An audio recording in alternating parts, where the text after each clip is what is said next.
Hi guys! Alright, so today I am hopefully going to be able to record this and actually get it up. I did record this a while back ago, and it was so long that I didn't have enough space on my computer that it wouldn't download, and I didn't think about it because I am new to making videos and uploading it. And so, and also I didn't really like that video anyways, and so I deleted it. And then I forgot that I deleted it, and then I couldn't find it, and then I remembered that I deleted it. So now I'm going to try to redo this video. But this video is my second book bundler video. I recorded my first one maybe several weeks ago, and then a couple days later I recorded my second book bundler video. But like I said, I deleted it and wasn't thinking. Anyways, so I got my first book bundler. From what I remember, I got that in February, and then my second one, I got this one at the end of May. And so with this box of books, I ordered 10 middle school chapter books, 10 beater young adult paperback books. And so beater books are books that are a little bit more damaged, but they're still readable. And I don't think there were any lines marked on my book, except for maybe like a dedication to a family. And then I also got another 10 books of bestsellers, adult trade paperbacks. So we're going to go back into this. I think this time around I'm not going to read all of the backs. What I'll probably try to do is maybe show you the back, and hopefully it's clear enough to where you guys can pause it and read. And I may read some, but I'm not going to read all of them, because I got 3 different types of books, so 10, 20, 30 books to go through.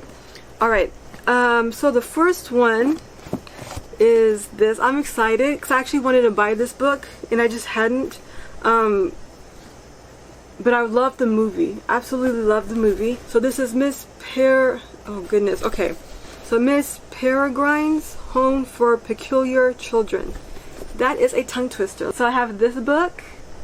I believe it's a series, right? I'm not 100% sure. But if it is, and if I like this book, I'll definitely get it. I'll get the other books. But I like how it feels. It feels nice in my hands.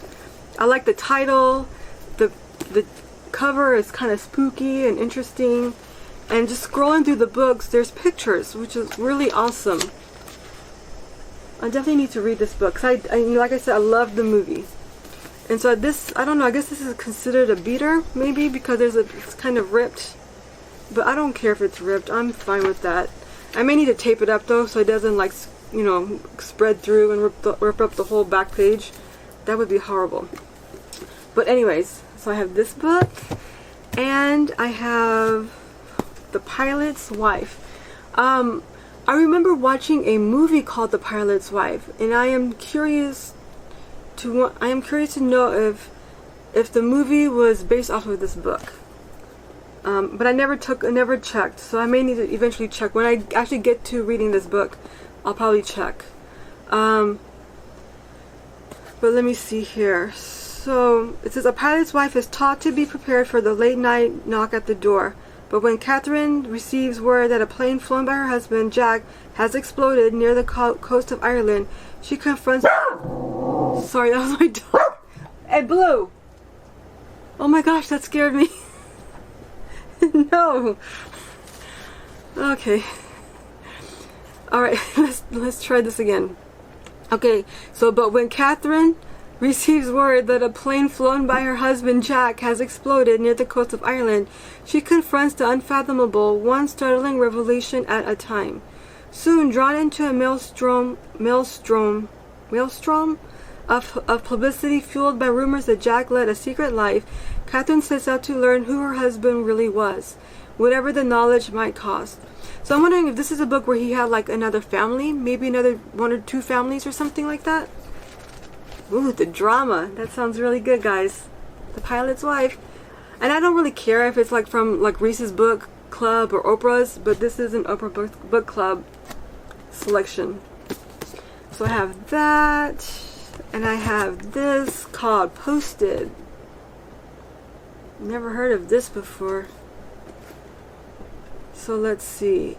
In middle school, words aren't just words. They can be weapons. They can be gifts. The right words can win you friends or make you enemies. They can come back to haunt you. Sometimes they can change things forever. That sounds interesting. And I really like the cover. And I'm not really a book cover person. Like, I think what gets my attention when you scroll through like the bookstores, I look at the title. It's the title that catches my attention. And if the title catches my attention, then I look at the cover and then I read the back. And if those two things catch my attention, I'll read like maybe a chapter or two. But I'm noticing that I don't really like books at the beginning of books, like the first several chapters. It takes me the longest time to get into a book. Usually by the 5th chapter or maybe within the first 50 pages, I'll start getting into it usually. But it's very rare for me to like a book straight from the beginning. So yeah, anyway, I just wanted to tell you guys that. Okay, alright, so next book is, let's see, let me just start here.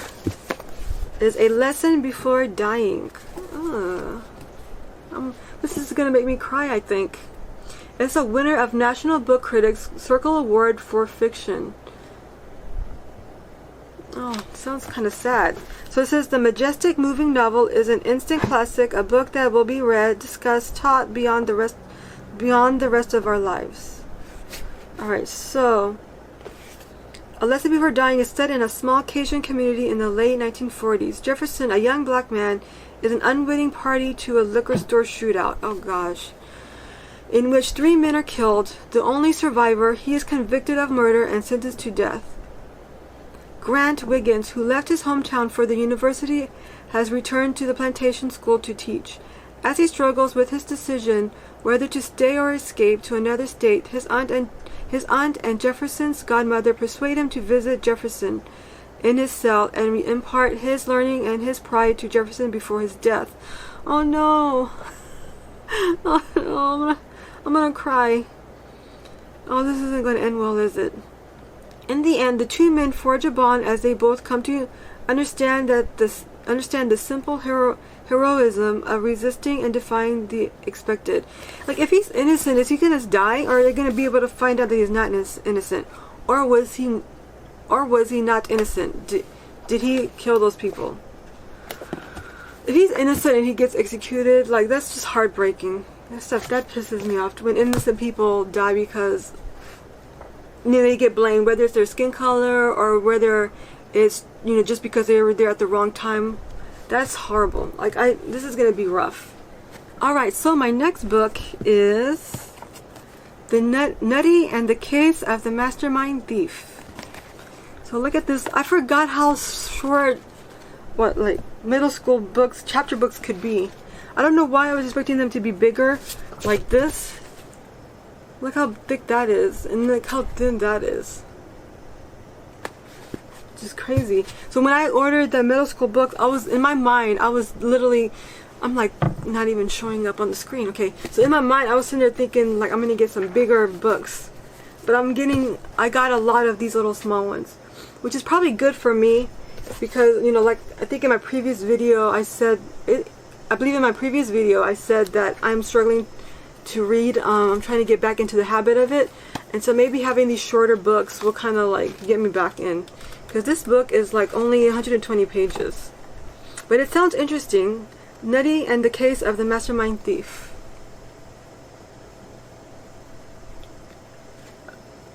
So it says, when $80 disappears from the school Christmas fund, Nutty's reputation as class president is on the line.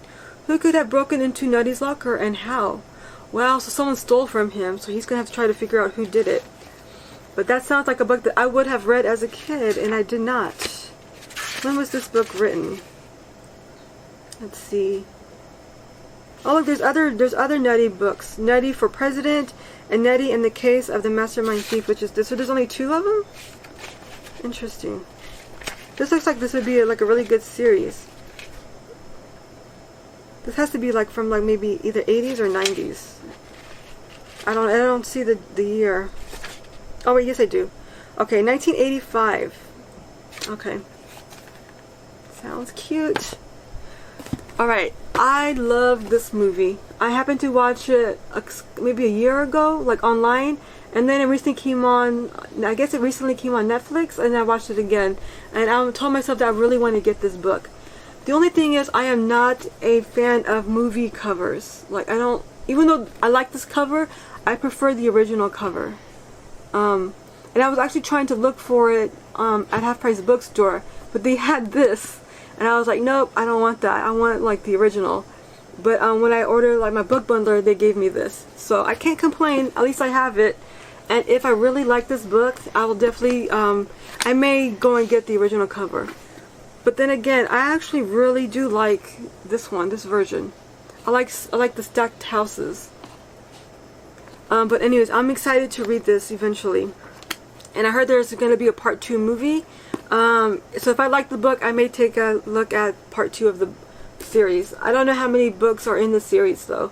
But I'm definitely going to want to read this. Let me just put the little one down here for right now.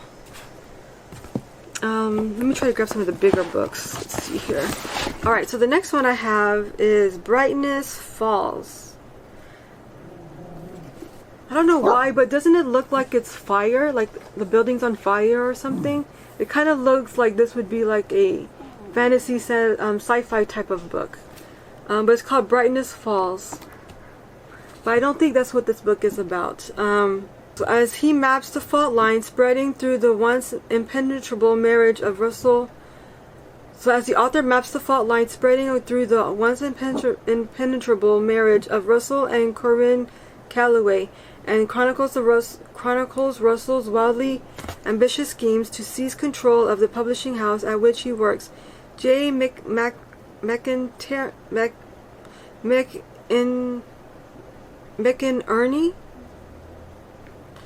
creates an elegy. Oh my gosh, I can't say this word. ELEGY. Elegy for New York in the 1980s. From the literary chimeras and corporate raiders to those dispossessed by the pandemonium of money and power, Brightness Falls captures a rash era as a moment of reckoning and gives reality back to a time that now seems decidedly unreal. That does not sound interesting to me, and I don't even know what I read. Like, what did I just read? That was a struggle. Hopefully you guys can see it. Yeah, that was a struggle to read. But yeah, I'm not really interested. But you know, just because I know there are some books you may not even like what it's talking about, you don't like the cover. The title sounds interesting. The cover almost looks interesting because it looks kind of like a sci-fi-ish or fantasy, or maybe like a natural disaster type thing. But I don't know. I don't think that's what this is about. But I'll definitely give it a try and see if I like it. And if I do, you'll definitely know about it. All right. So there's that, and then I have Elsewhere. Never heard of this book before. Alright, so it says, let me see, can you guys see that? So it says, Dear Mr. Fujiyama, it's all in cursive. Like, I know I told you guys I wasn't going to read the entire like synopsis and stuff, but I probably will. Hopefully you guys can read that if you want to pause and read it, because I'm probably going to be butchering what I read. Alright, so Dear Dr. Fujiyama, by now you have probably heard that I am dead. Oh yeah, okay. I remember reading this. When I recorded it the first time, I remember reading this part. This means I won't be attending this year's regional science fair, which is a great disappointment to me, as I am sure it also is for you. At the time I died, I felt I was starting to make real progress with those earthworms. I really enjoyed your class and continue to follow along from the place where I now find myself. Dissecting the pig looked pretty interesting, and I thought I might try it. Unfortunately, there aren't any dead pigs here for me to dissect. I was disappointed not to see you at the funeral, as you were my favorite So how can you see your teacher at your own funeral? Even including middle and elementary school. My favorite teacher including middle and elementary school. Not to give you a hard time on anything, Dr. F. Yours, Elizabeth Marie Hall. 5th period biology. So is she not really dead, or is she a ghost? Is this like a Frankenstein retelling or something? I am really curious. And look, it looks like Gabrielle Zevin, who is the author of this book, wrote these books. And they look kind of gothic. Like supernatural type of books. So I'm really interested in what type of book this is. She's got to be some sort of ghost. And this is elsewhere, so she's somewhere, but she's seeing what's going on. Alright, curious. Very curious. Alright, another book I have is Murder in the Hamptons. That sounds, just the title sounds good to me. Though, look at the back. It's like a little devil girl. Like, what kind of book is this? Alright, let's see. There's nothing like a killer weekend away. It's a wicked women whodunit romance. You can see that part right there. Oh, it's not. It's blurry. Alright, there we go. But anyway, so that's the book. So Maggie Harding has a few rules for living. Order, control, and carefully checked off to-do lists equal a safe life. Safe is good. What's not good is, maybe having a wild, passionate, naked pizza-eating weekend fling with Tyler Brody. The kind of guy who leaves a girl shaken and stirred deep down. Bad, bad, bad, bad. What to do? What to do? Run away? Constraint is better than chaos, right? I hope this isn't like, I'm not a fan of like books with sex in it, so I'm hoping that it's like really clean. When they if they do show like romance scenes, I'm hoping that it's kind of clean. Kind of like, I guess I've heard people say closed door. I'm kind of hoping it's that. I don't really need to know the details. You already told me the details when you said it's passionate, naked pizza eating weekend fling. I already get the picture. So I don't need any more details than that. So I'm just hoping it's not smutty. There's no like real revealing sex in this book. But I am definitely liking the title. I like the whodunit. I like the mystery. Trying to figure out who killed somebody, or all that stuff just sounds really interesting to me. So I'm definitely looking forward to this book. Let's see. Another book I have is Nicholas Sparks. Now I used to love Nicholas Sparks. Like my first book that I read by him was this one here. This is not the original copy that I owned. The one that I actually owned, this one is A Walk to Remember. The one I owned was actually the movie cover, and I have that somewhere. In my previous video, I think in my nonfiction video, I talked about how I am missing books. So I think those books are in storage somewhere. But I loved this book, and so when I can't seem to find my original book, I think I just went and got this one. But I also really like this cover better than the book cover, than the movie cover book. But this is my favorite book of his. But I've read several of his books, and I don't even remember all of their names, and they just all ended so sadly. Like, everyone just died. And I just kept crying, but I kept reading his books because he's so easy to read. He's like a really good writer that you can just... He's one of the only authors that I could really get into right away. And so I got this one, A Message in a Bottle. Loved the movie. Sad. Very sad. Love the movie though. But now I have this one. So I know what's going to happen. I'm going to fall in love with the story, and then I'm going to get mad because the character dies. And I already know he dies. But anyway... I guess I'll read this one day. So I have that one. Let's see, I have... Alright, so I have Looking for Alaska. So, I don't really know what this book's about. I know he wrote another book, and I don't remember the name of it. Let me see, does he talk about any books that he's written? I don't remember. Anyways, so I have this book. It says, Before Miles Pudge Halter is done with his safe life at home. His whole existence has been one big non-event, and his obsession with famous last words has only made him crave the great perhaps even more.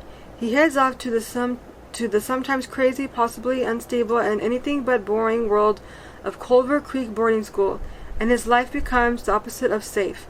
Because down the hall is Alaska Young, the gorgeous, clever, funny, sexy, self-destructive, screwed up, and utterly fascinating Alaska Young, who is an event unto herself. She pulls Pudge into her world, launches him into the great perhaps, and steals his heart. This sounds pretty adventurous, so I'll definitely give it a try. And I can't remember the other book he wrote. I can't think of it. Alright, so I have this book. And then I have this one. This one looks, just the cover looks so interesting, so entertaining. It's called The Mysterious Benedict Society and the Perilous Journey. That title sounds fun. It sounds like a great adventure book that I probably need to read this summer. So, children, you must not come. Stop. Dangerous. The Mysterious Benedict Society is back with a new mission. Also, this isn't the first story. Okay, from the picture, it's the second. So I have this one here. I wonder if I have to get the first one to really understand the second one. Alright, so it says, Mysterious Benedict Society is back with a new mission. A mind-bending international scavenger hunt designed to test their individual talents. As they search for all the clues and riddles Mr. Benedict has hidden for them. Oh, that sounds fun. Rainy, Sticky, Kate, and Constance face an unexpected challenge that will reinforce the reasons they were brought together in the first place, and require them to fight for the very namesake that united them.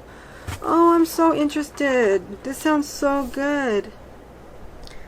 I definitely want an adventure book. Okay, so I'm gonna have to take a look at the first one. What is the first one? The Mysterious Benedict. So the first one is just called The Mysterious Benedict Society. I may need to go to Half Price Bookstore and try to look for this first book. So I get the first book and then read that, and then if I like it, then I'll read the second. I just have a feeling that I'm gonna love this book. It just looks so fun. Hope I'm right. Alright, so I have that. And let's see, I'm gonna do the smaller ones last. Let me see.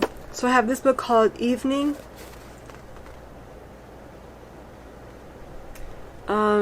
So July 1954, an island off the coast of Maine, Anne Grant, a 25-year-old New York career girl, is a bridesmaid at her best friend's lavish wedding. Also present is a man named Harris Arden, whom Anne has never met. After 3 marriages and 5 children, Anne Lord lies dying. Oh, I remember I remember reading this one when I opened the book the first time. Okay, Anne Lord lies dying in an upstairs bedroom of a house in Cambridge, Massachusetts.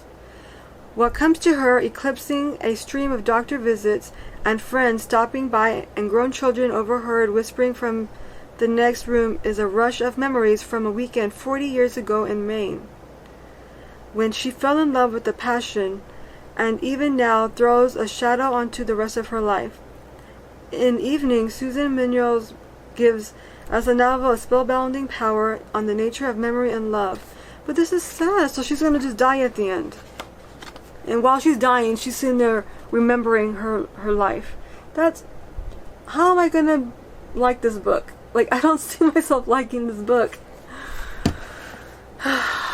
Just like that other book, A Lesson Before Dying, those are going to be some sad books. I think I'm going to have to wait until I'm in the mood to where I feel like I need to cry. I need like a sad book. But I don't see myself wanting to read that. That just sounds so sad. Alright. So the next one I have is Percy Jackson, The Olympian, and the Olympians. So I know this is not the first book. It says 4. So this is the 4th book. So I definitely won't be reading this unless I read the first one first.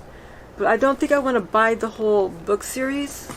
I may check the first one out at the library, give it a try. If I like the first one, then I'll, get the second, the third, and all of that. Now, I did like the movies. I thought they were really good. I don't think they did well, and so that's why they're not making like the third. They're not making the third one. As for the TV show, I watched it, but I loved the movie version better. I enjoyed the actors in that one better. But I did watch the first season of Percy Jackson. I don't think I watched the whole series. I think I watched maybe like the first 3 first 3 episodes, and then I kind of stopped. But maybe I'll give that show another chance. Check that out. But then also, get the first book and try that out.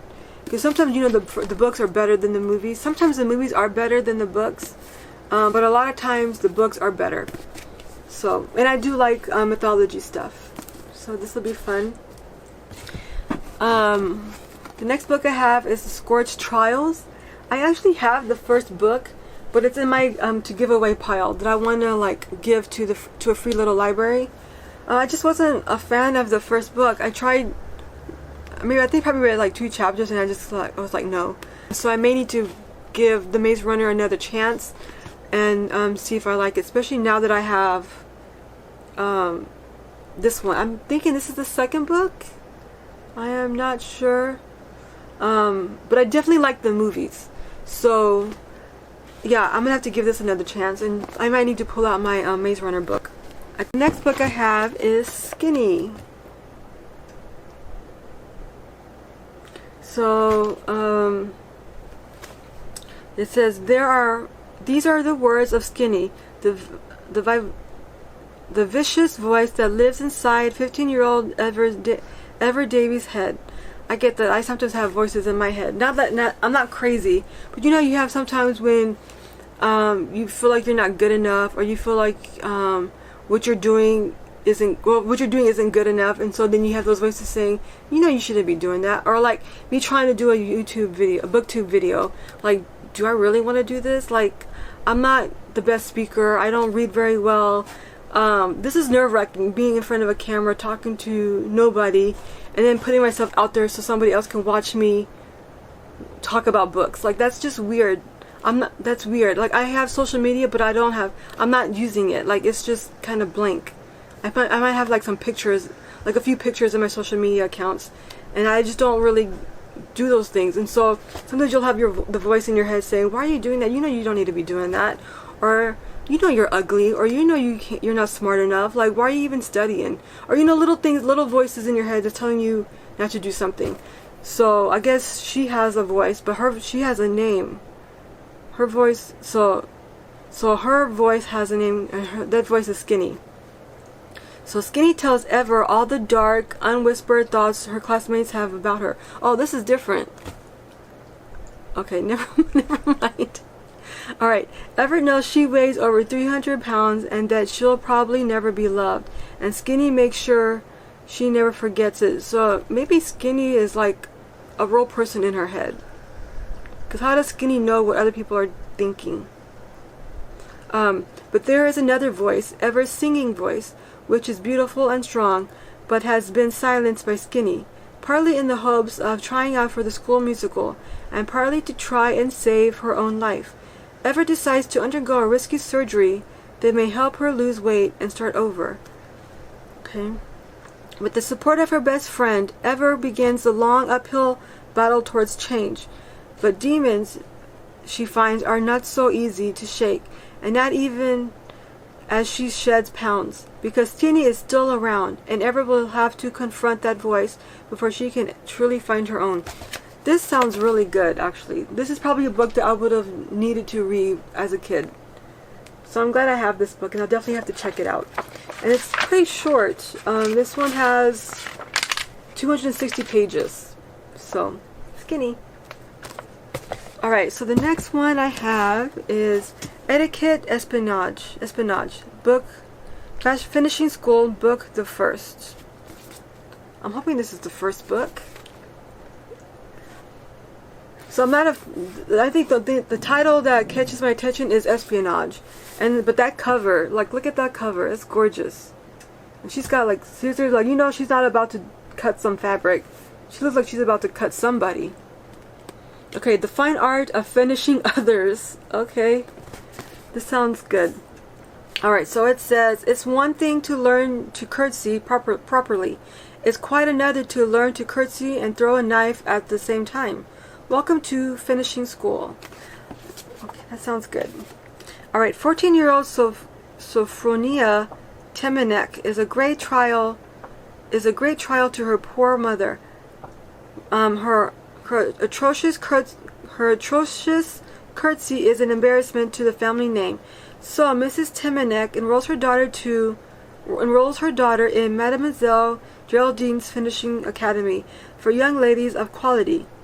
But Sophronia soon realizes the school is not quite what her mother might have hoped. At Mademoiselle Geraldine's, young ladies certainly learn the fine arts of dance, dress, and etiquette, but they also learn to deal out death, diversion, and espionage, in the politest possible way, of course. Sophronia and her friends are in for a rousing first year's education. Set in the same world as the Parasol Protectorate, this YA series debut is filled with all the same saucy adventure and droll humor Gail Carringer's legions of fans have come to adore. So in this book, this is the first. So that's good. I can get right into it when I'm ready. And then let's see. The next one I have is Jojo Moyes 1+1. Now I see her books all over Half Price Bookstore. Usually her name is huge, and then the title of the book is really small. But I recognize her her font. I've never read any of her books before. I don't know if you guys have read any of her books. I think she has quite a bit. So this one's called 1+1. It says, you don't need to be a math whiz to figure out this book is one worth adding to your reading list. So that's from USA Today. Single mother and eternal optimist Jess Thompson has always tried to do the right thing, but life doesn't make it easy, especially after her math whiz daughter gets a life-changing opportunity they can't afford.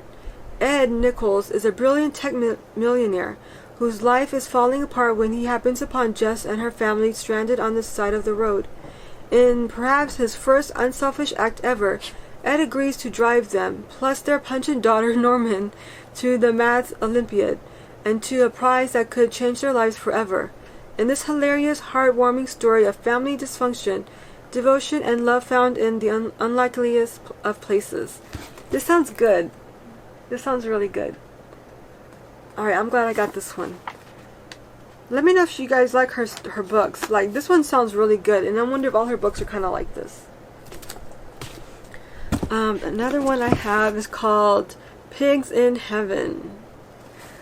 The title does not sound good to me. The cover doesn't look good to me at all.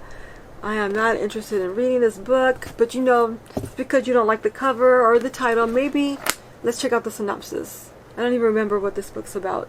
Alright, it says, when 6-year-old Turtle Greer witnesses a freak accident at the Hoover Dam, her insistence on what she has seen and her mother's belief in her lead to a man's dramatic rescue.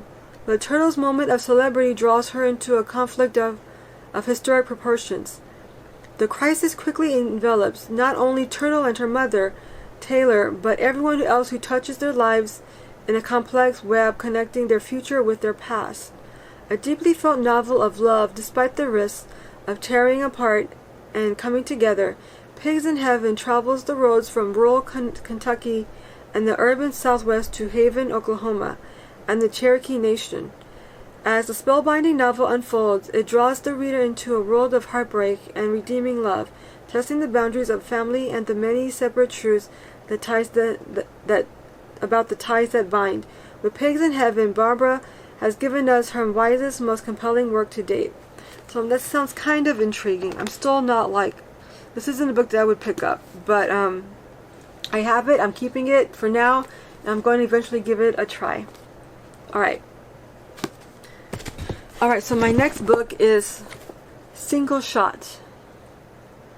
Alright, it says, a terrific novel. You can hardly breathe while you're reading this book.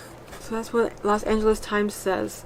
Alright, but what is this book about? What is it about? I don't see a synopsis for this book.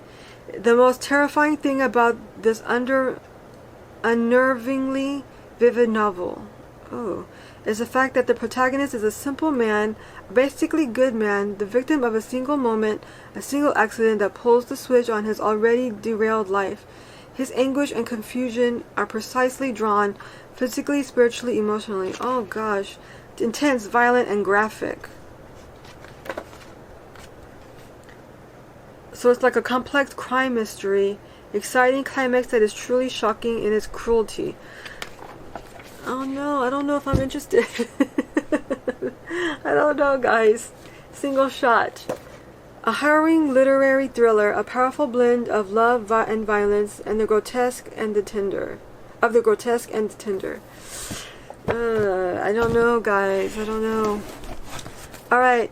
This one is Lois Lowry, Gathering Blue. So this is the companion to the Newbery Award winner, The Giver. Alright. I've never read The Giver. If you guys have, let me know. Is it good? I feel like I am just like not getting into the camera. Alright. So this one says, Kira, an orphan with a twisted leg, lives in a world where the weak are cast aside. She fears for her future until she is spared by the all-powerful Council of Guardians. Kira is a gifted weaver and is given a task that no other community member can carry out. While her talent keeps her alive and brings certain privileges, Kira soon realizes that she is surrounded by mysteries and secrets. No one must know of her plans to uncover the truth about her world and to find out what exists beyond it.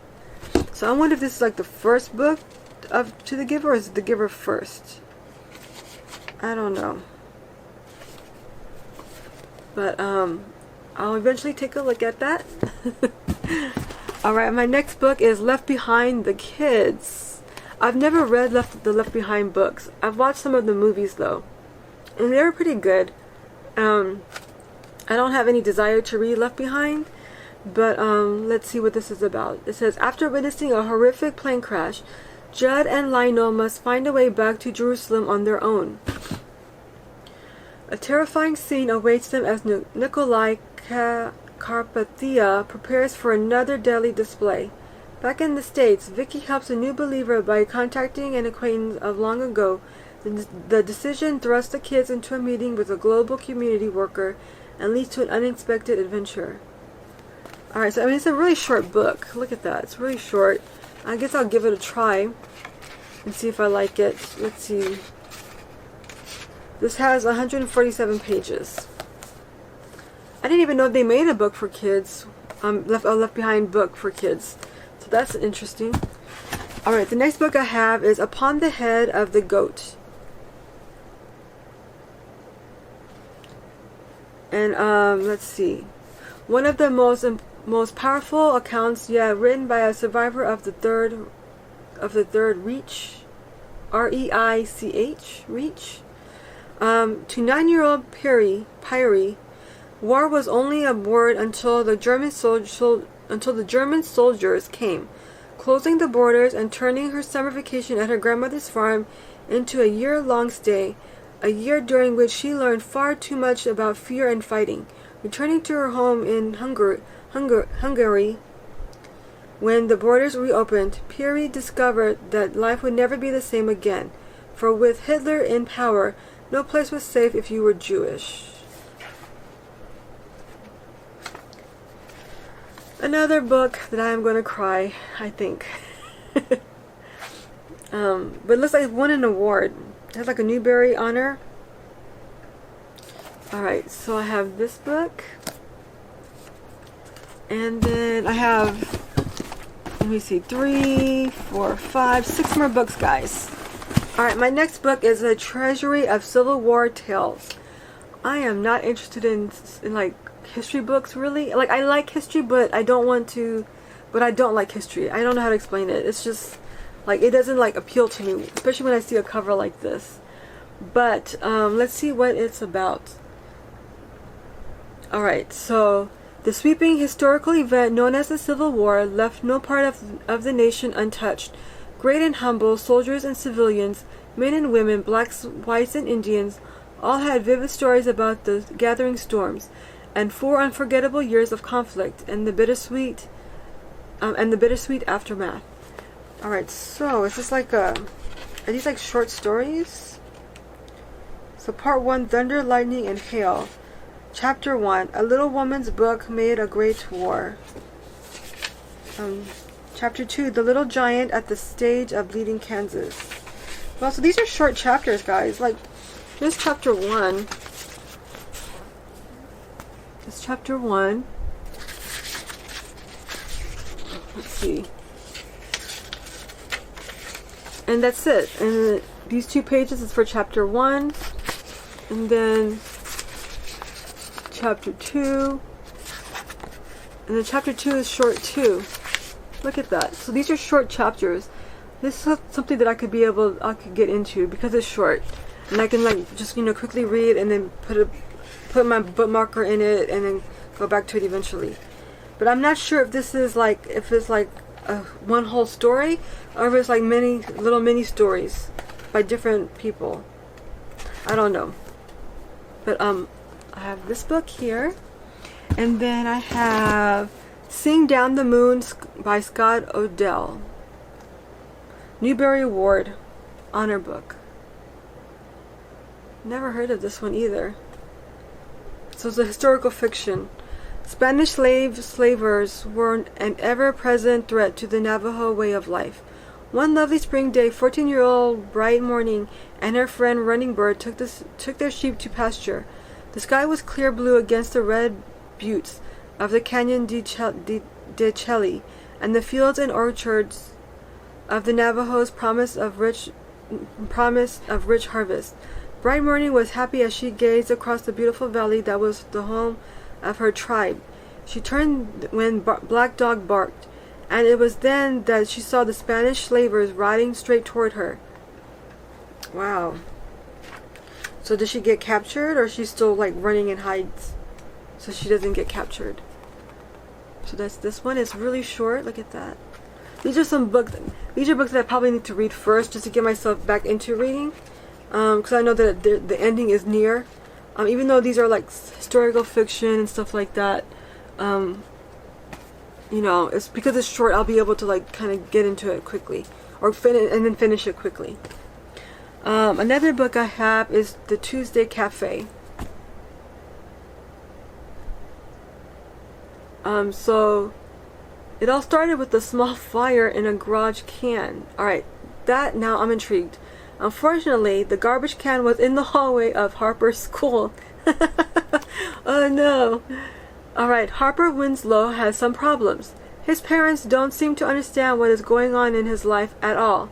He's not doing well at school, and a juvenile court judge has just ordered him to write a 2,000-word essay on how he's going to turn his life around. Now his mother has enrolled him in a writing class called the Tuesday Cafe, but it's not quite what she expected. Alright, sounds really good, and it's really short. This is definitely a book I'm going to have to read. Like, I wonder if this is a series. It would be really fun if it's a series. Alright, 3 more books. Here's the next one, The Light in the Forest. There you go. So it says, once upon a time, his name had been John Cameron Butler, but now it was True Son. His adopted father, a great Lenni Lenape Indian warrior, had renamed him and reared him as his own. True Son grew up to think, feel, and fight like an Indian. This sounds really familiar. Like, I read a book as a kid about a boy who wasn't an Indian but was raised by one. But the cover doesn't look familiar. And I think I read it in school. I think it was like a group read. I don't think I read it by myself. I can't remember though. Anyways, but now or maybe I watched a movie about something like this. Okay, anyways, but now at 15, True Son was ordered to go back to the white man. The Indians had made a treaty and agreed to return all their white captives. It was an impossible situation for True Son. He couldn't understand that his people were white and not Indian. He had learned to hate the white man, and now he learned to hate his new father, his new house, his new family. He hated the name John Butler. Where did he belong now, and where could he go? So who is his new father? Is that like his adopted father, or is that his biological father? I'm curious. Alright, so I have that one. And then I have Lexi's Tale. Look at that. So Lexi the squirrel must make a choice. His mother always said, go dig for nuts, don't dig for trouble. But when a homeless stranger rescues his best friend Pee-wee from the jaws of a vicious dog, Lexi's heart tells him that this human needs help. Can two rodents make a difference in the life of a man living hungry and friendless in Central Park? Oh, I'm already liking this. This sounds really good. Oh, look at that. How cute. And then my last book is The Incredible Journey. Was this made into a movie, guys? Like, this title sounds really familiar. Instinct told them that the way home lay to the west, and so the dowdy young Labrador Retriever, the roguish Bull Terrier, and the indomitable Siamese Cat set out through the Canadian wilderness Separately, they would have died soon. Oh my gosh. Okay. Let's start over. Alright. Instinct told them that the way home lay to the west, and so the dowdy young Labrador Retriever, the roguish Bull Terrier, and the indomitable Siamese Cat set out through the Canadian wilderness. Separately, they would soon have died, but together the three house pets faced starvation, exposure, and wild forest animals to make their way home to the family they love. This sounds so familiar, guys. Like, I think I watched a movie. I don't know. I'm gonna have to look it up. But I have this book here. So guys, these are my books. My huge pile of books I really didn't need to buy. I also have some half-price books. I have like 3 bags of half-price books that I need to record eventually. I may do that later today or tomorrow or something. And then eventually get that up to you guys. But I put all these books here, and it's great that I'm buying books, but I don't want to be a book collector. I want to be a book reader. And so I definitely need to get into these books, and then I may need to take a break from buying, or if I do buy, maybe buy like maybe 1 or 2 every once in a while. But like this is, yeah, I probably need to not get any books from Book Bundler for a while. Maybe for Christmas as a gift for myself. Maybe I'll go and get another box of books. But until then, I think I need to wait. But I am so glad I got these books from them. Definitely, if you guys are interested in Book Bundler, check them out. Let me see. I don't remember how much I paid. I think they were about $15 for 10 to $17 for 10. Just go check them out if you guys are interested. If I can remember, I'll put the link in this description below. Anyways, guys, thank you for listening to thank you for watching my video, and I'll see you guys next time. Alright, bye.